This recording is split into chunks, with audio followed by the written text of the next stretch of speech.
И покрај апелите на природонаучниците и спортските риболовци, Охридското езеро да не се издава под концесија најмалку 10 години, без да се спроведат детални истражувања кои ќе покажат во каква состојба е рибниот фонд, државата, која 4 години го остави Охридско без стопан, повторно го издава под концесија за стопански риболов.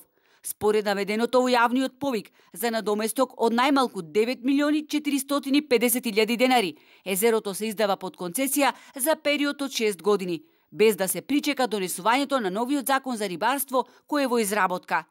И што се случува сега?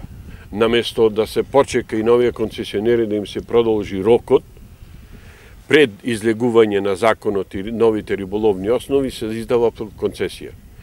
Риболовните основи под кои што се издава сега концесија завршуваат на 31.12.2022.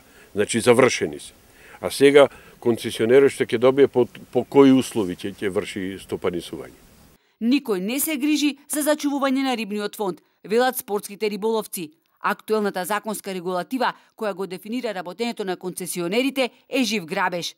Концесионерот има право да фрла на повеќе од 30 км мрежи само за еден вид риба, односно треба да го прегради езерото од Струга до Свети Наум. Така да ова не личи на нас како ако се додели концесија за стопански риболов, му се дозволува на волкот да го штити трвото. Ниту концесионирањето, ниту забраната за изловување, која своевремено ја воведе Македонија, не покажа резултати, велат природонаучниците. Конците ги испуштија од раце двете соседни држави кои го делат Охридско. И во една ваква ситуација дневно на црно се ловат од 500 до 1 тон риба, а порано имаше ред, велат спортските риболовци. Тогаш си имаше спортско риболовно друштво, си вадеме дозволи и во недела си одевме на риби, беше дозволено да фатиш 3 парчина, ако е помало парчето од 300-400 грама да го пуштиш. По-големите ги задржував. И фаќам. Сега нема, сега риба ловат Албанија. Ова риба што ја има овдека се носат во Албанија. Кој на црно, кој јавно не ми сечи.